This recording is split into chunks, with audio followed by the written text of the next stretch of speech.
catch myself, help me out. Had my bed, then you let go. I'm fighting with that too. I'm standing alone, just like that. You left me cold. I guess at the end of the day, it's just me and my phone.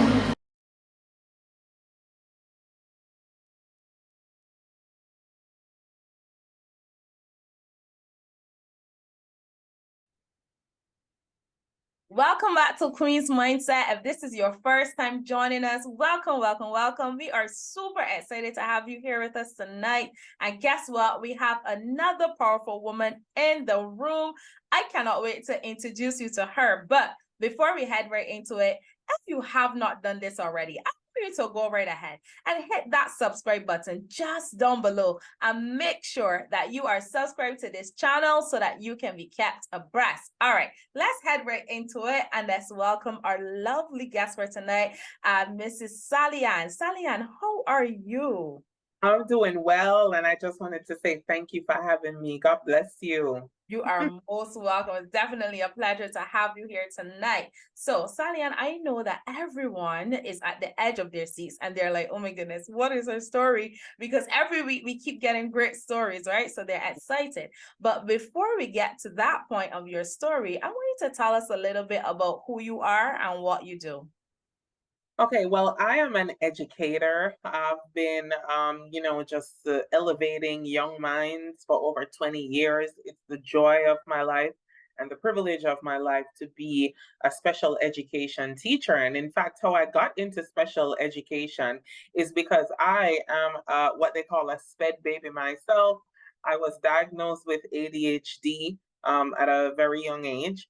And, it was apparent that educators, teachers, they didn't understand the disability or how to deal with me.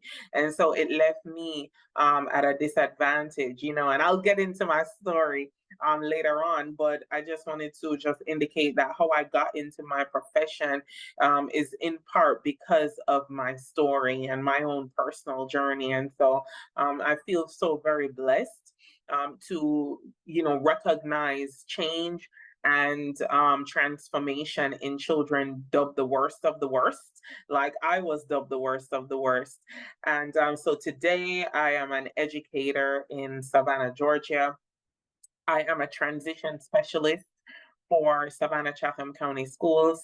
I've done a lot of work in education extensively, both here in the US and in my home country of Jamaica. And when I was back home, I used to write curriculum for the Jamaican government at the National Training Agency. And I'm a school inspector, a certified school inspector in Jamaica. I was head of school over a sales school for UCC, which is a university in Jamaica. And I've done a number of things. And so education is my life. That's my path. That's my passion. And that's my purpose. And so I just give God thanks for the ability to be able to sow back into young people's lives. Wow, that's amazing. That's amazing. And on top of that, guys, she is a lovely wife and a lovely mother. And she has all of these different things that she's doing. So I have to ask you, where do you find the time? Oh gosh, yes. Well, because you asked me specifically about profession, but of course, it is the joy of my life to be a mother and to be a helpmate to my husband, Mr. Mark. Anybody who follows me on social media knows that I post my family very regularly, and I give God thanks. For the ability, for the privilege to be a wife and to be a mother. There are roles that I take very seriously. Where do I find time? Honestly, I'll tell you that half of the time I am exhausted and I'm praying to God for strength to push on through. One of the things that I've learned though is that exhaustion is a real thing. And even though we want to push in purpose and we want to do all the things, we have to recognize that in this life we can have it all, but we can't have it all at the same time. And so we have to prioritize, and we have to kind of realize that even though we may know that something is part of our destiny or part of our purpose, or for those who are listening who believe in Christendom and kingdom and believe in the prophetic realm, sometimes we get a prophecy, we feel like we have to take action in it right away, but God doesn't necessarily work like that. And so I have learned with time and as I have matured that I can have it all, but I can't have it all at the same time, and everything doesn't need to be done at the same time. So one of the things that I'm now using is pacing myself. I do a little bit of purpose, and then I break and I have some fun, and then I have to designate time for hobby, time for the kids. I put on my different hats and I ask for help when it's needed, and I go to sleep when I need to sleep. That's So, key. yes.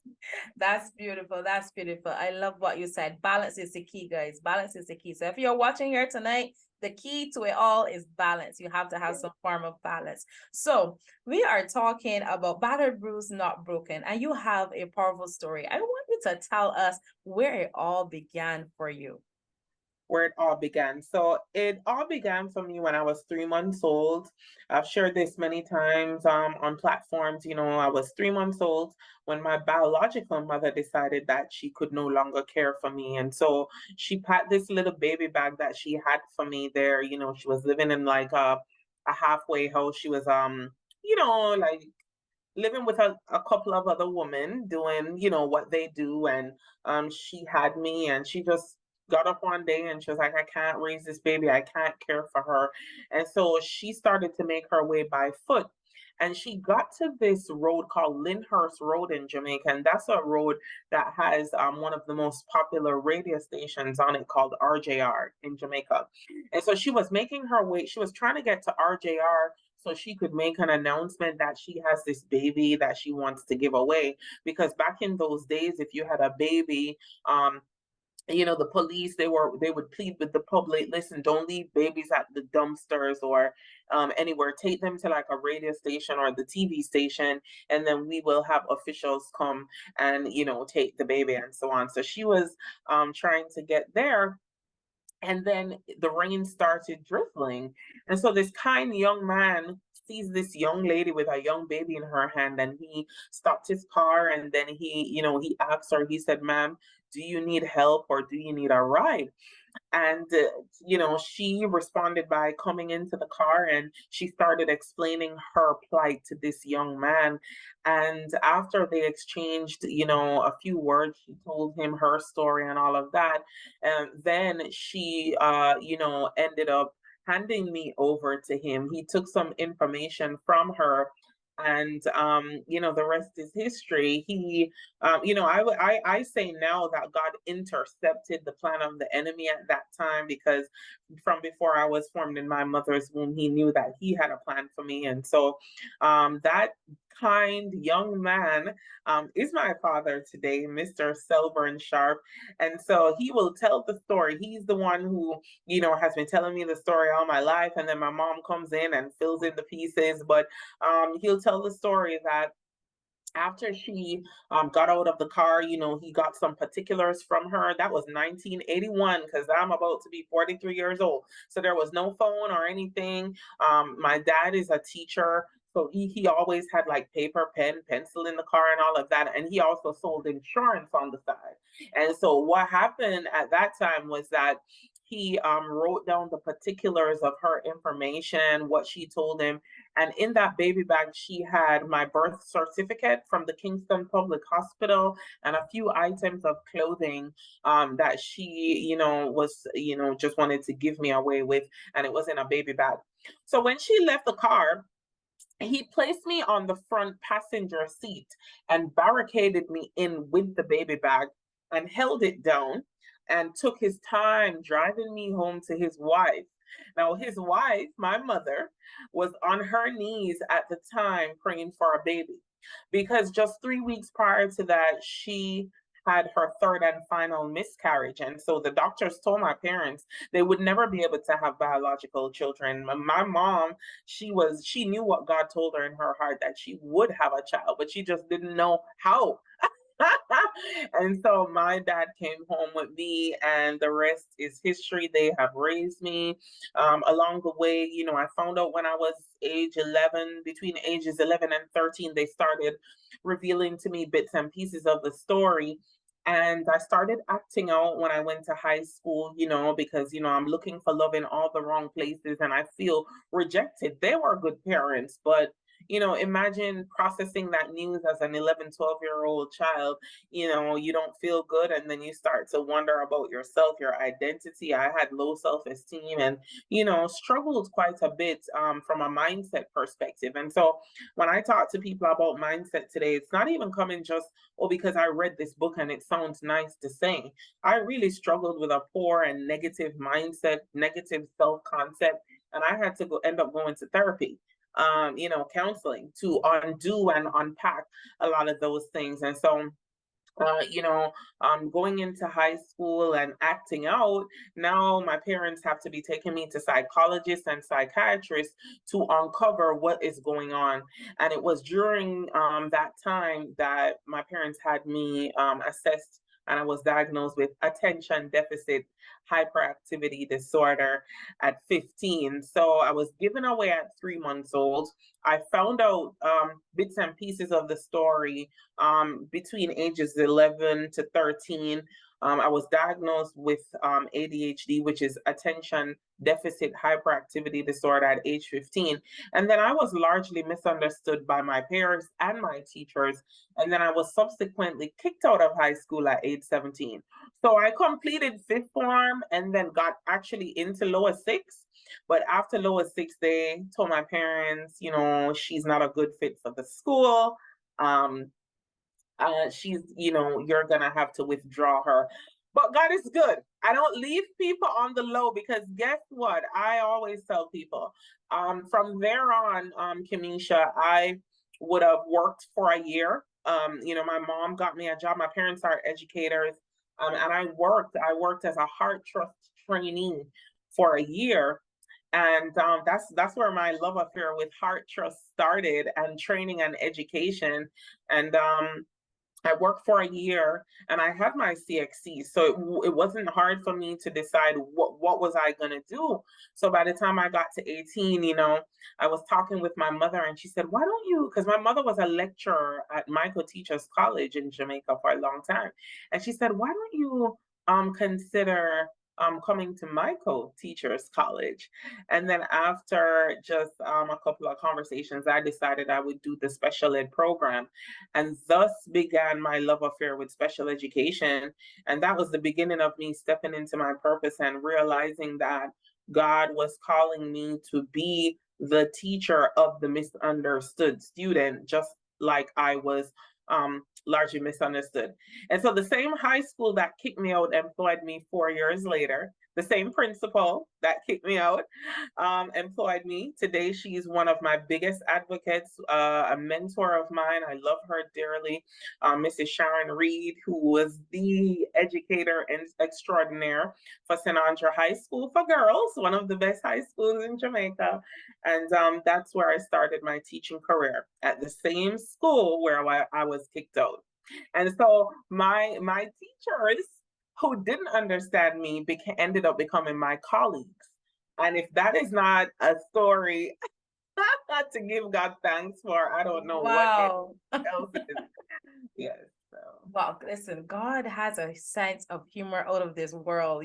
That's amazing. That's what you call a comeback story, a comeback story. That's just amazing. So now you are now working at this same school which had put you out.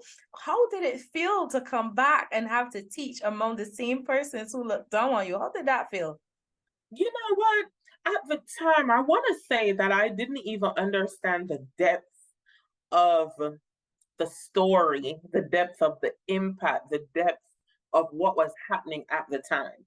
I am just now coming into understanding, oh my goodness, God. I was so humbled. First of all, I was so humbled. I was so bewildered by it all. I couldn't believe it. And to be very honest, to their credit, I was largely embraced by the teachers. They were happy to see the transformation. And, it was a really, really, it was like a life come full circle moment for me. And I said to myself at that time, I said, if God doesn't do it, it cannot be done. And I just remember feeling very humbled.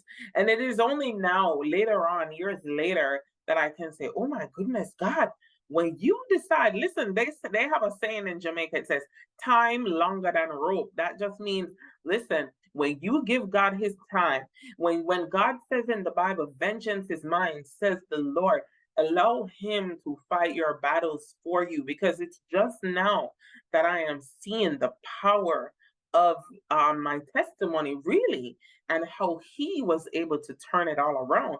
But at the time, I was really very bewildered, and I was seriously very humbled, because you think about being a young teacher, and rubbing shoulders with teachers who just 5 years ago was telling you, get out of my class. And only God could do something like that, right? So I give him thanks. And listen, I'm still in awe of how he works. Wow. Well, that's just so amazing. That is really amazing. But I have to go back just a bit, because you shared quite a lot about how it started for you. And you talked about your biological mom who would have given you up. So when you found out the news now from your parents, that, they were not your biological parents, and then you obviously started, like you said, you acted out and so on. Was it a struggle for you now to go back to now having to call them mom and dad, know that you've been made aware that, hey, they're not my biological mom and dad? It wasn't a struggle for me, because they were always, and remain to this day, have always been so good to me. Kamisha, if I don't tell people that I'm adopted, you cannot know based on how I'm treated. What was a struggle for me was just looking around the house and seeing my sisters. So I have two older sisters that I was raised with. But the thing is that they are biologically related to my mother. So my adopted mother and father couldn't have biological kids. So they took me in. And then I had twin sisters who were older, who are my mother's nieces biologically, because she had a baby sister who got pregnant as a teenager, who couldn't care for her girls. And so my mom took her girls in, which are her biological nieces. And so I was raised in the house with them as my sisters. What was difficult for me was looking around at all these aunts and uncles, my sisters who are really her nieces, and realizing that I don't look like anybody, that I don't have any features of anyone. I struggled with not being able to relate to anyone from a physical perspective. And I remember distinctly observing features, and I struggled with in a family where I cannot see myself in anyone, and that was a big deal for me. But it wasn't hard for me to like refer to them as mom and dad, because they're good people and they've only always just treated me so well, so that was not hard for me. But just the physical part of it, and just always wondering what my parents looked like, and if I had my own brothers and sisters, those are the things that really consumed me mentally. And so I've never met my biological mother to this day, but I have met my biological father, and I have met my sister on my dad's side. My biological dad only has two children, myself and a little sister who is just like 10 months younger than I. And so we are in communication. And I know where to find my biological father, and we do speak. But I'm very clear about who my parents are. And yeah, so I hope one day to be able to connect with my biological mother if I ever can find her, and just see what she looks like at least. Yeah, that would be amazing. That would really be amazing. So do you already know what, like, her name, like, stuff about her already? Yes, Like, because it's on my birth certificate. okay, well, that's good. That's it. Mhm. So that means then that your parents, your adopted parents, they were not the ones who named you. They kept the name that your mom They already. kept, yes, they kept my name. That's really They kept nice. my name. Yes. Really nice. Because some most persons would have said, if we're gonna adopt her, then we're gonna change her, give her our last name and that kind of stuff. But that's really nice that they still kept the name. So you said that the struggle was, not seeing anyone with the features and so on. So how were you able then to move past that? Because that was a lot. Um, Counseling. Like I said, I struggled a lot with that, even coming into becoming a young woman in my 20s. I remember because on my birth certificate, there's a part on the birth certificate where you have to list how many biological children the woman has before this child. So on my birth certificate, it has that I'm the fifth child. So it means she had four children prior to me. And so I always remember, just as a young adult, if I was in the middle of halfway tree in Kingston, if I was traveling, I would daydream and I would wonder, is that my brother? Is that my sister? You're always on the lookout. You don't know, you have no clue. Even to be very honest, in my dating as well, I was always very paranoid. I was like, oh, I don't want to marry my cousin. You don't know because you don't know. And so that was always like a thing for me. And I really had to end up going to counseling to dispel those fears and kind of clear the waters and make them not so heavy for me. And counseling was a real benefit and blessing to me.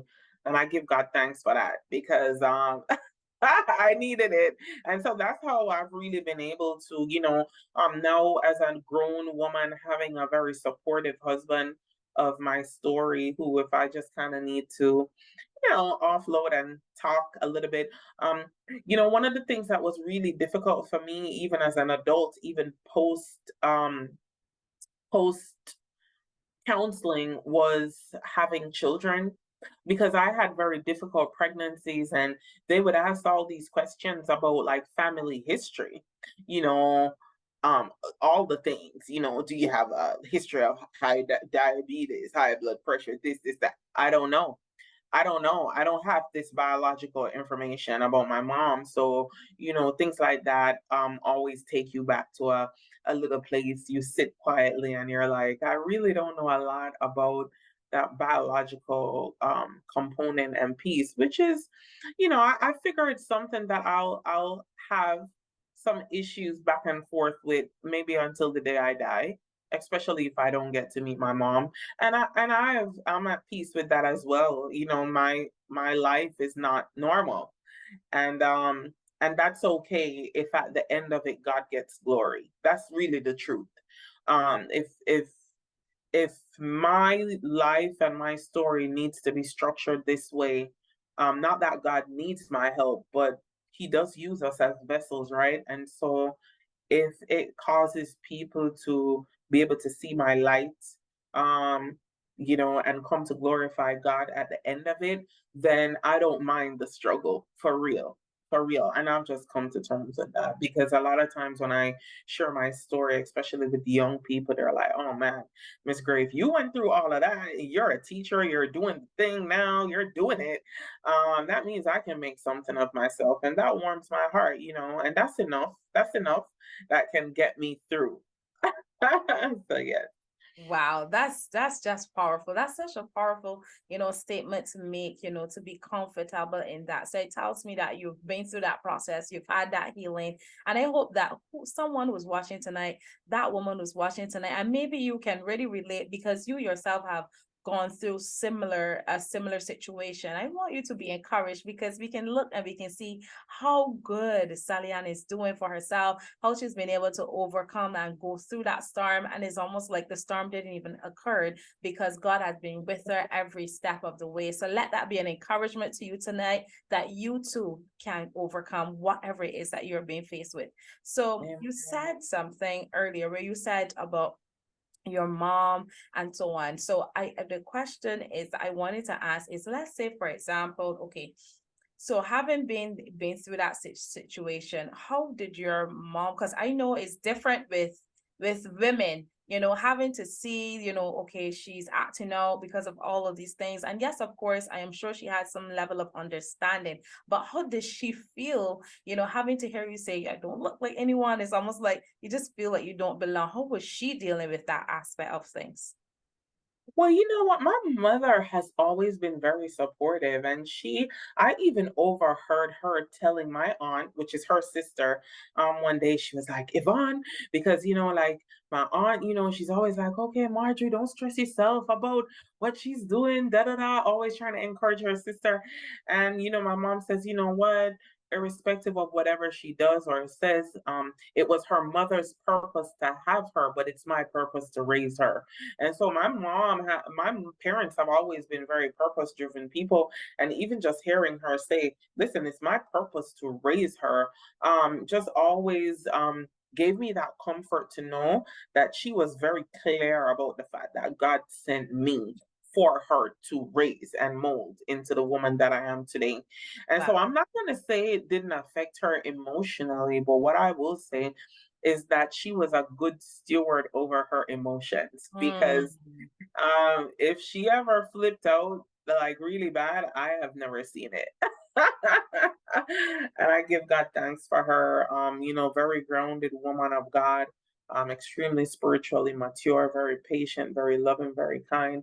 And I would say that, that statement that Roosevelt, I think it was like Eleanor Roosevelt said, everything I am, everything I have become and hope to be in this world, I learned it from my mother. And that is like very sincere from me, from my heart, because my parents, they did talk, but they did more of the walk.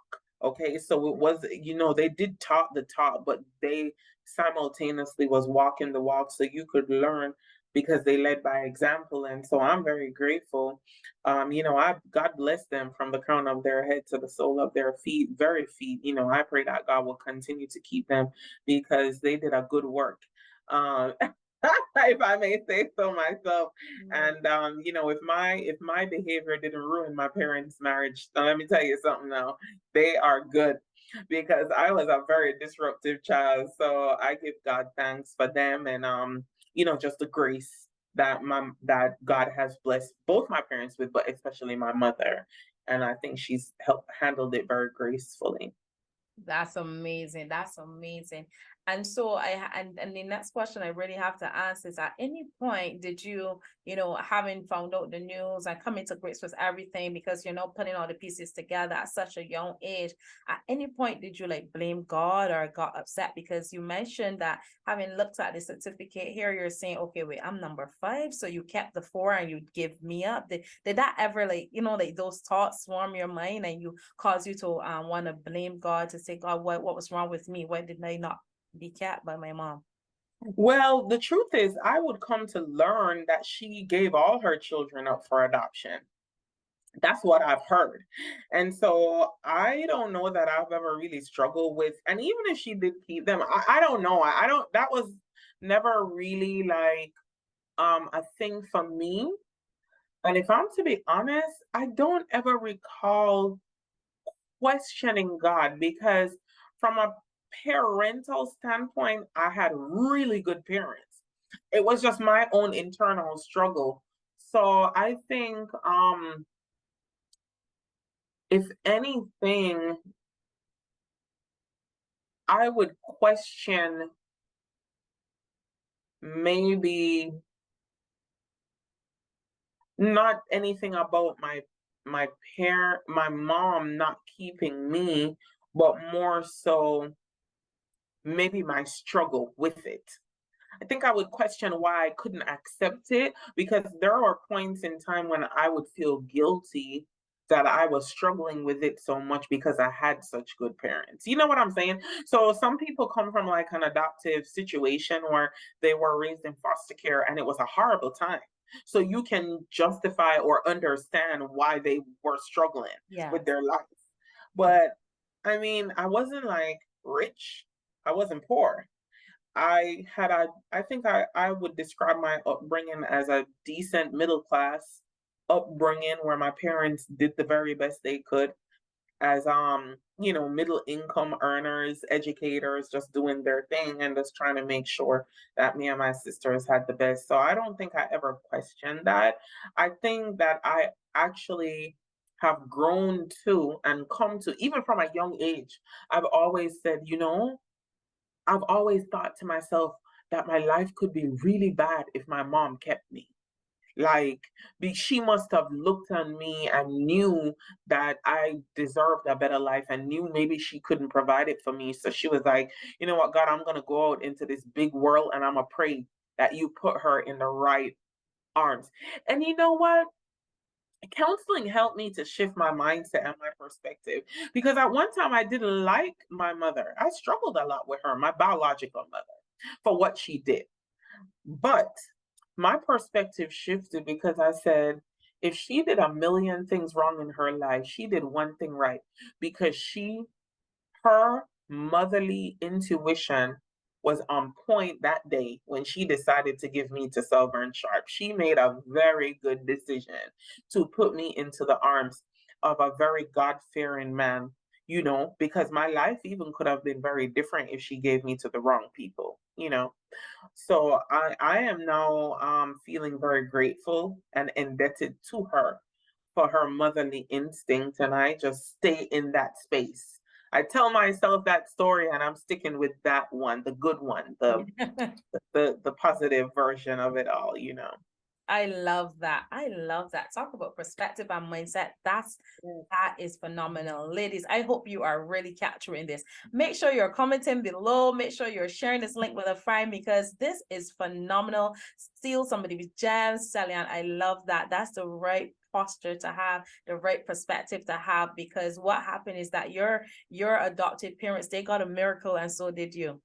That's amazing. That how God is just phenomenal. He created with one person, he just created a number of miracles all at the same time, and that is extremely amazing. So we're moving along swiftly, and I have to ask. So now you've gone through that. You said you dealt with the fact the rejection coming from your mom, not from your actual adoptive parents, because they were phenomenal.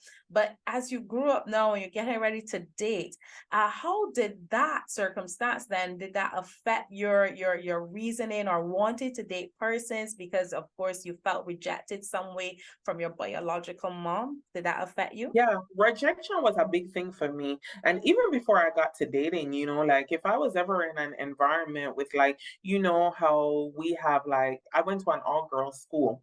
So I remember struggling a lot. Like if I ever felt like I wasn't part of a group or I wasn't included, even with a girl group, it was a big thing for me because I struggled with rejection so much. And so I would say personally, if I'm going to be just very authentic and upfront, that I struggled. I believe that I did, not now still, but carried a spirit of rejection. And so even when nothing was amiss, I would just always feel rejected and not a part of, and I would carry that, and I'm just grateful to God that I've been delivered from that, child. But to fast forward to dating, to answer your question, I would say that for my dating experience, me personally, Sally and Gray, I would say now in retrospect that I was hypersensitive to some things that guys I dated would say to me, maybe in a text or something. I would always spin it into being the victim or feel sorry for me or why are you treating, that rejection piece. Even when there was nothing amiss, creating issues when there are none.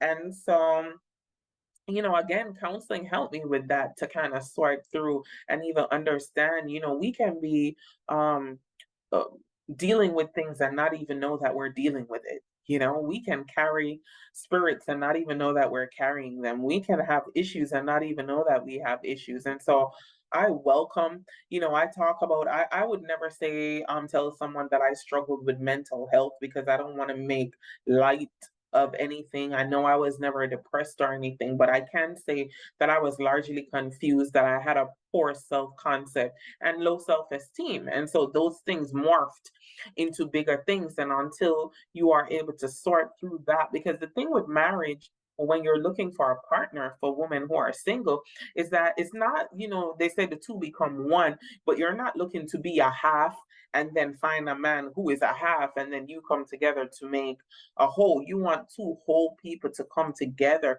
to be solid, to be able to support each other, And when they talk about bone of my bone, flesh of my flesh, and being a helpmate, how can you help someone to move a vision forward if you are still broken and dealing with your own stuff?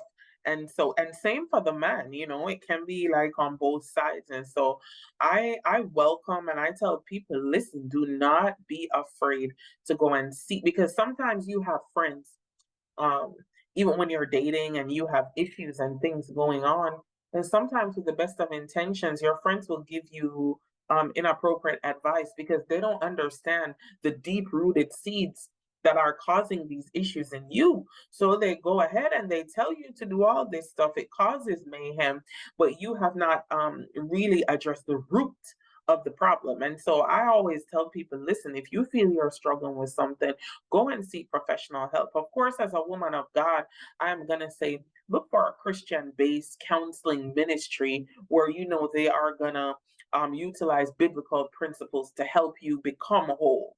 I'll always advocate for that. So in Jamaica, I went to a place called Whole Life Ministries. It's actually on the same road as my high school too. So, and I went there for about 2 years just to sort through and unpack. And so that had helped me as I progressed in dating. So by the time I met my husband, I was in a pretty good place.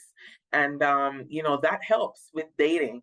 And I definitely say, like, as women, and I don't want to like make anybody feel bad about themselves, but as women, if you are dating and you find that consistently you're the issue in the relationship, it can't always be the other person. Sometimes we have to stop and look within and say, hey, maybe I need to fix me. Maybe I need to step back from trying to find a partner or date or, do all this stuff. And let me take a step back and heal. And I think, I think that would be a very useful approach. And so when you're healed and whole, it makes the dating process go a little bit smoother because it already comes with a whole lot. So if you're also, just dating by itself, even if you're a whole human being, is a lot, right? So if you are also adding that additional baggage to the equation, it can be quite difficult. So, yeah. That's it. Well said. Well said. Listen, woo, we are definitely getting it tonight. We are getting it tonight. So looking back on everything that you have been through, is there anything that you would have changed or you would have done differently?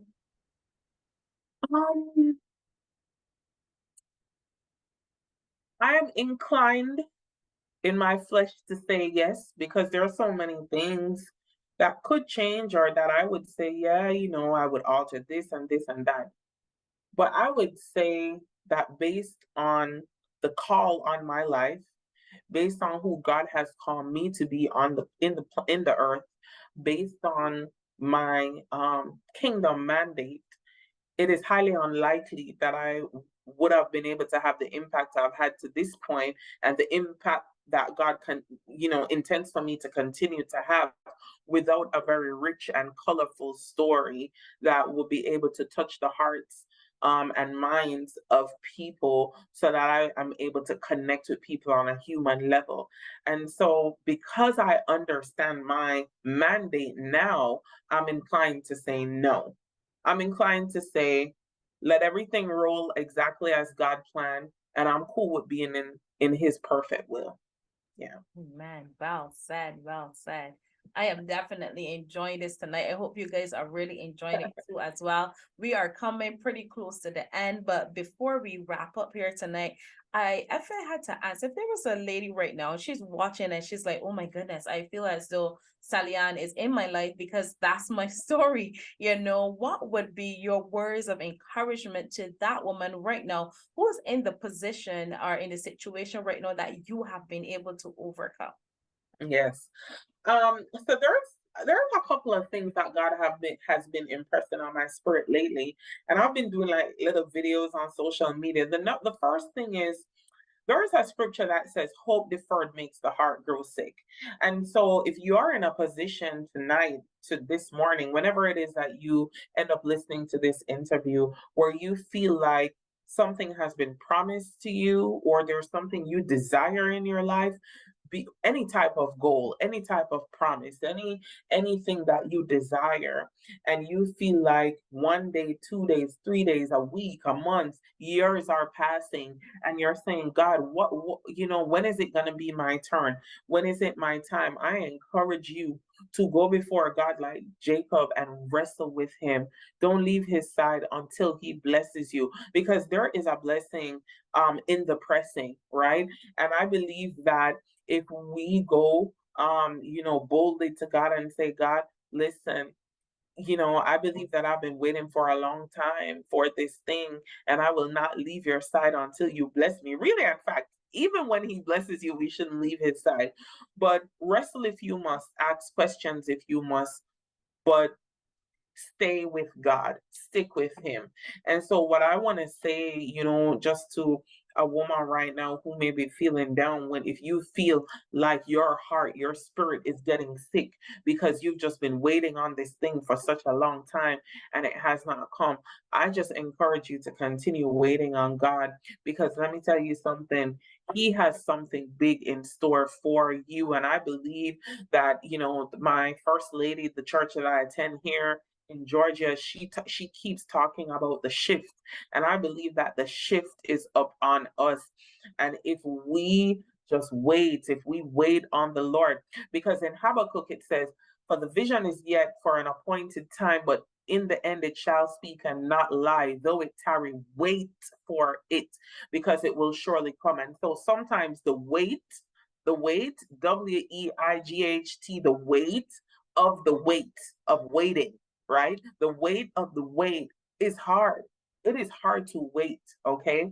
But don't give up, because it will surely come. And I just want to encourage people, because there is something that I was praying to God about from 2006 that he had showed me in a vision, and I did not receive that thing until May of 2021. And when you add that together, that would have been 16 years of waiting on God for something. So I'm not speaking from a hypothetical place, or because my life is good, oh, she can say whatever she want to say. No, I had to wait on God for 16 years. I didn't even know I could wait 16 years for something. I said, mighty God, and so I want to encourage you, man of God, woman of God, to wrestle with God, ask questions. And let me tell you one thing that you can do to prevent your spirit from getting sick is to write the vision and make it plain. Put these things down on paper, and not say that you're waiting on God, because yes, you're going to wait on God, but sometimes God in fact is waiting on you to make a move, to take a step, to plan. And I have a purpose partner, my friend's husband, Natasha. I think you interviewed her. And Jamar always says, God has a plan for you, but he will not plan for you. Okay? So let me say that again. God has a plan for you, but he will not plan for you. And so I encourage you, get up, get the pen, start writing those plans, making it plain and straight, asking God for, being very clear and specific. We have not because we ask not. Then you go before God, you tarry, you make sure that you're taking action every day, and little by little, and one day the tide will turn in your favor. And before you know, and I believe it's soon. So I give God thanks for the shift. And before you know it, your dreams have been realized, and you will be one of those people saying, "Thank you, Jesus, that you never left my side." So I'm excited for everyone who's listening, because get ready for the shift. I believe it. I believe it. Oh my goodness. That's the word. That's the word. I hope you guys capture that word because that's a word and that's confirmation, especially for me. The shift is here and it's coming. So grab hold of it. Oh my goodness. Thank you so much, Sally-Ann, for sharing here tonight. Before we're getting ready to go, but before we go, you talked a little bit about some of the stuff that you're working on, but I wanted to tell us a little bit more. Tell us what other projects that you have coming up. Also tell us where we can find you for those individuals who are watching tonight. They're like, oh my goodness, I need to follow her. I need to learn more. I want to be a part of what she has. I want you to tell us where we can find you. Okay, great. So you can find me. So first, let me tell my website. It's www.sallyanngrayspeaks.com. I'm on Instagram. I think it's one of my more active platforms as Sally Ann Speaks. I'm on Facebook as Sally Ann Gray, and I'm also on LinkedIn as Sally Ann Gray. I can be reached via email at info@sallyanngrayspeaks.com. But follow me on social media for sure. I drop a couple of motivational videos every now and again, and just share a little bit about my life to keep others inspired and motivated. Projects that I have coming up. Well, as of right now, I'm seeking God about what's next for me in 2024 in terms of like major projects and events, but I am working on my doctorate. So prayerfully, I'll be able to walk across the stage in May of 2024 as Dr. Sally Ann Gray. I'm doing it in educational leadership, and my desire is to be a professor at a university. I'd like to teach teachers who are coming into the school system. So that's a big goal for me right now. I'm also gonna be doing an event at the beginning of 2024, which is gonna be like a goal setting workshop to help people map out an action plan to get their year started off right. I do have a training and development company, so I do lots of corporate training. It's called Gray Focus Training Solutions, and the kind of training that I do is communication training for customer service teams. And so I do a little bit of that when I do have time, because I have a 9 to 5 job. A lot of people don't know that.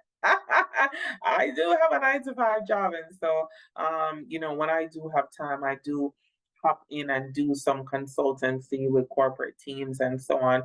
But I'm trusting God that He will reveal to me what is, anything major that I should be getting my hands into in 2024. I want to say this though, even though I think it's important to plan, even though I think it's important to have our vision board and have our goals, and I know some people by now have their entire 2024 laid out with all their dates and everything that they're doing.